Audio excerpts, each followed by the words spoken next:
Picture yourself enjoying a nice Mediterranean sunset and a gorgeous glow over what's considered one of the most beautiful cities in the world. Suddenly, out of nowhere, a dark, ominous cloud passes over your head.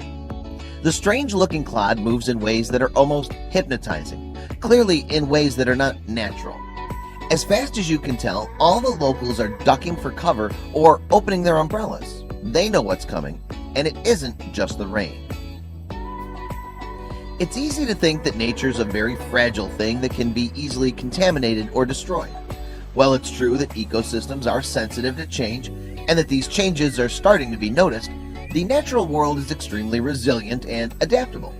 Life has evolved to adapt on a planet that's always changing. One of the biggest changes in the past centuries is the increasing human appetite for urban spaces. In Europe, this is a change that's been occurring for the past 1,000 years.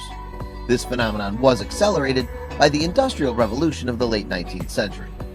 It's not only people who had to adapt, animals have also found their way of adapting to the man-made environments. Nonetheless, several species thrive wherever humans go and make their cities and towns. There's a famous line that in a town or city, no matter what city, you are never more than 6 feet away from a rat. Pigeons, commonly called rats with wings, are another of the species that thrive around humans. So much, in fact, that the population of both species is well gone beyond control. It's easy to understand how come some avian species, like pigeons, can adapt so quickly to urban living. They can nest in buildings or parks. There are tons of food to scavenge, and the trash is often used as part of their nests. As long as the species can endure artificial light, noise, and pollution, all the conditions are due for them to thrive.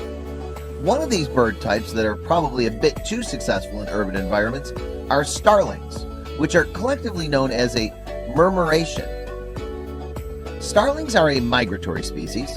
They move south when the climate gets too cold in the north for them to survive. Every year during the fall season, starlings start their journey to warmer southern climates. In Rome, during the winter, there can be anywhere around 4 million starlings. They feed on the countryside but spend their night inside the city, as human activity makes the temperature a bit warmer than on the outskirts. It's during these months that some residents can enjoy something that's been cataloged as Nature's Greatest Aerial Display by the BBC Earthflight Nature Program. As the birds return to the city in the evenings, vast flocks of starlings form what looks like black clouds. The massive group of birds moves almost in unison, remaining very close to one another, and they swoop and turn in fantastic speed. Also called murmurations, these avian airborne maneuvers are believed to be a defense mechanism. By rapidly changing directions and sticking together in such random ways, the birds can easily evade flying predators such as sparrowhawks or peregrine falcons. This also helps them deceiving the hunter that they come across a much broader creature than they expected. Back in 2012, a team of investigators from the University of Rome published a paper on how starlings coordinated with each other. The study revealed that the movement of one starling influences the actions of up to 7 starlings around it. This leads to a chain reaction, which enables the murmuration to efficiently move in such complicated sequences. Many species find the sight of murmurations something of an enchanting nature. There are places in Rome where tourists gather to observe and film them. Locals, on the other hand, are not so in love with the feathered spectacle. Giant flocks of birds soaring above the city has a considerable downside, a smelly and messy downside. The vast amount of birds translates into an even more significant feces problem. During their stay in Rome, the birds fly out into the countryside and eat olives off the trees, said Raffaella Mercolella, a local councilwoman. Rome's residents had to resort to using umbrellas or avoid going out to avoid being splattered by 4 million birds.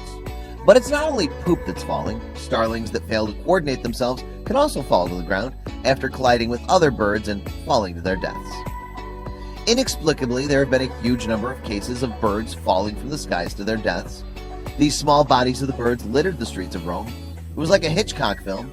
There was a lot of blood, and the smell became horrible, said Francesca Manzia, who runs an avian hospital for the Italian League of Bird Protection.